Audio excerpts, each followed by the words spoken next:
En este panel. No es fácil hablar después de Eric, pero lo voy a hacer igual y voy a hablar específicamente de Argentina y de la estructura económica argentina para entender un poco de dónde venimos y hacia dónde vamos, porque también hay muchas lecturas que hacen parecer que los problemas empezaron en 2015 y en realidad cuando vemos los números de la economía tenemos una economía estancada desde 2011 y que tiene que ver con este problema recurrente de la Argentina que llamamos los y las economistas restricción externa o falta de dólares. En 2015 había ya una falta de dólares que se controlaba con un cepo cambiario. Recordemos en noviembre de 2015 esa brecha que había entre el dólar oficial y el dólar blue y un déficit fiscal que básicamente se financiaba con emisión monetaria. ¿Cuáles fueron los cambios que trajo Macri en ese primer mes de mandato? Liberó el cepo, dejó fluir el dólar y eso llevó a una devaluación que impactó obviamente en los niveles de inflación y empezó a financiar el déficit fiscal con deuda. O sea que financió un déficit en pesos con deuda en dólares, que eso es algo que tenemos que tener muy en claro, no solo como aprendizaje, sino también para tener herramientas a la hora de discutir, porque financiamos un déficit en una moneda que justamente no emitimos y en la cual tenemos estructuralmente falta. Para dimensionar un poco, Argentina fue el país emergente que más se endeudó en 2016 y en 2017, y por eso es que en 2018, con una macroeconomía que seguía debilitada, se nos cierra las puertas del financiamiento externo, también en un contexto internacional mucho más adverso, caracterizado por la suba de las tasas de interés de la Reserva Federal. Y en ese corte de chorro del financiamiento externo y de seguir financiando con deuda es que vuelve el Fondo Monetario Internacional. Cuando vuelve el Fondo Monetario Internacional justamente se corta esta idea de gradualismo o lo que ellos llaman gradualismo y se profundiza el ajuste fiscal en un objetivo compulsivo de llegar al déficit primario cero. Como decía Eric, tuvimos el préstamo más grande firmado en la historia del Fondo Monetario que en poco más de un año nos dio casi el 90% del total del fondo, un préstamo con un claro apoyo político de parte de Estados Unidos al gobierno de Mauricio Macri. Y sin embargo, quien nos endeudó con este fondo, que fue el ministro de Hacienda Nicolás Dujovne, con la dirección del Fondo Monetario a cargo de Lagarde e incluso Cardarelli, que era el agente que se encargaba de la negociación, los tres se fueron. Digo, no quedó ninguno. Dujovne se fue, Lagarde se fue, Cardarelli se fue. La deuda nos queda y, como bien decía, la deuda no es solo a nivel nacional, provincial y regional, sino también la deuda en las personas, en la población. Digo, tenemos a la clase media, o quienes tienen ingresos medios, endeudados con los créditos UBA, que ya con toda la lucha que vienen haciendo a partir de hipotecados UBA, y también las deudas que tienen los beneficiarios de asignaciones sociales de ANSES, como es el caso de las mujeres que cobran la asignación universal por hijo, como es el caso de los jubilados, jubiladas, pensionadas, en un contexto de fuerte crisis económica, de caída del poder adquisitivo de los salarios, de desempleo. En ese contexto, la política pública fue endeudar a esas personas con microcréditos que se sabía que no iban a poder pagar y que se descuentan directamente de los ingresos que reciben esas familias. Entonces, incluso muchos terminan financiándose en los barrios con tasas de interés que son completamente usurarias. Y esto es especialmente preocupante para las mujeres y disidencias porque justamente sabemos que se enfrentan a un mercado laboral mucho más adverso con tasas de desempleo e ingresos menores.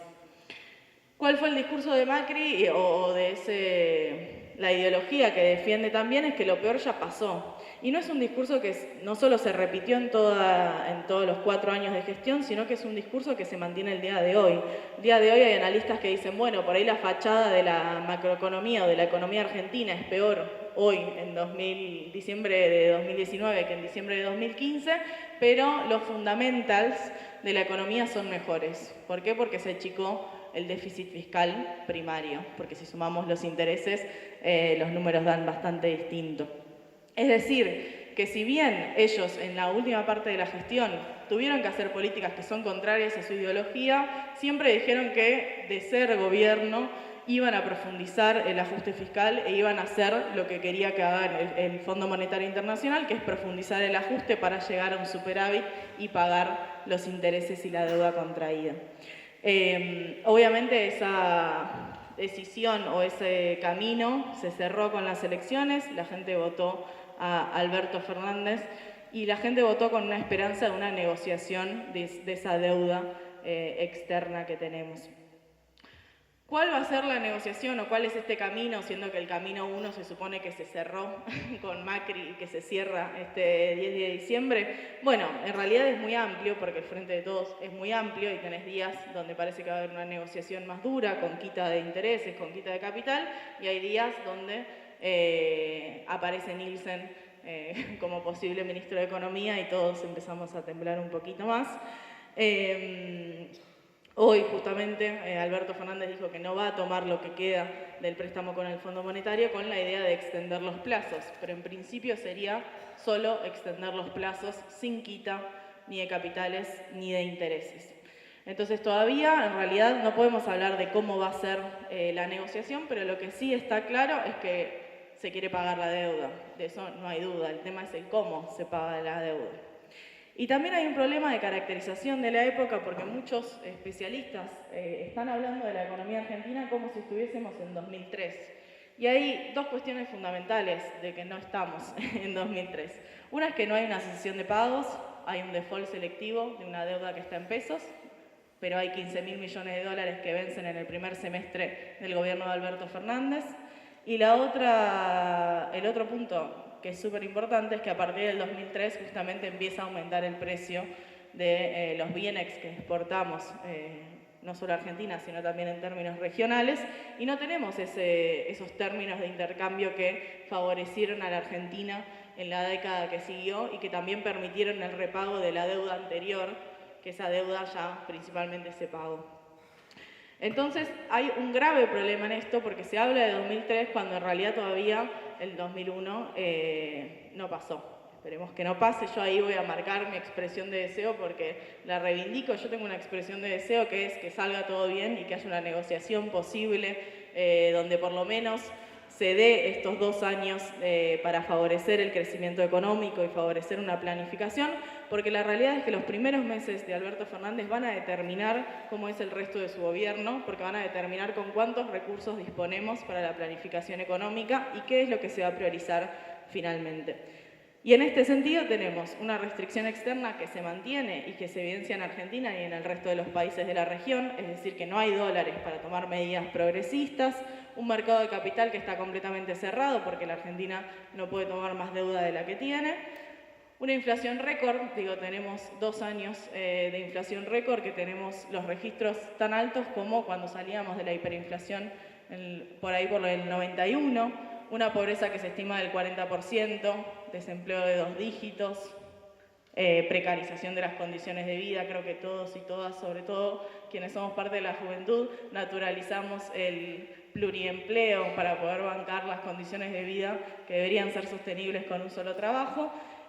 Y ante todo esto, lo que nos dicen o lo que parece que nos quieren decir es que tenemos que esperar y tenemos que sobre todo aceptar las condiciones que se vienen, en tanto el pacto social, que se viene hablando de este bendito pacto social.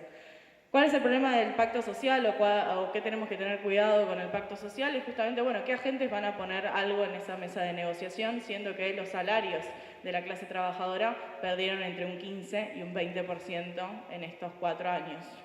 Por ahí 20% no les dice nada, pero básicamente podemos comprar un quinto menos de lo que podíamos comprar en 2015 y con una gran parte de la clase trabajadora que está completamente endeudada. Es decir, que no hay mucho margen para poder poner ni siquiera en esa mesa de negociación. Se habla de subir impuestos al campo, que obviamente que es necesario subir los impuestos al campo, pero tampoco hay mucho margen porque justamente los precios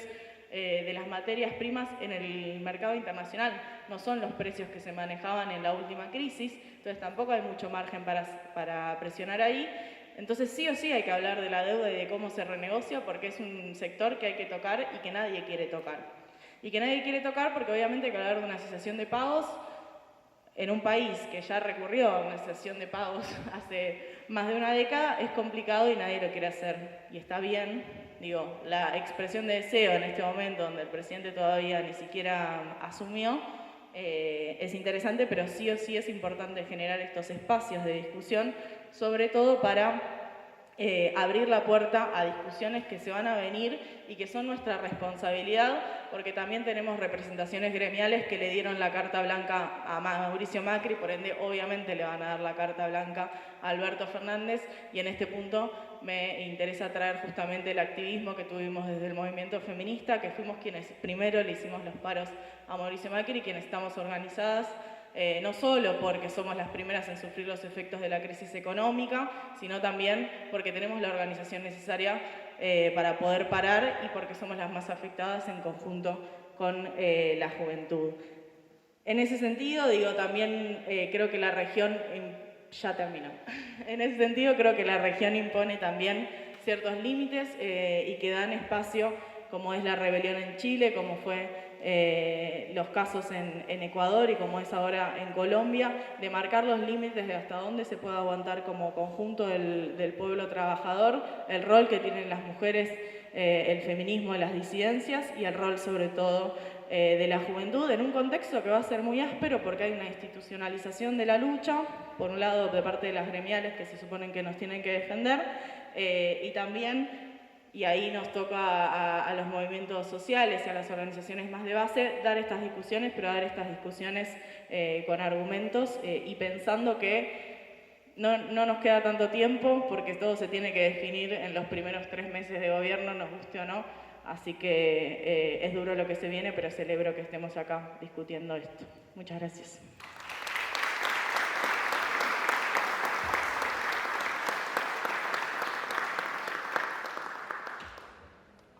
Bueno, vamos a darle la palabra a Camila Barón, de la revista Intersección.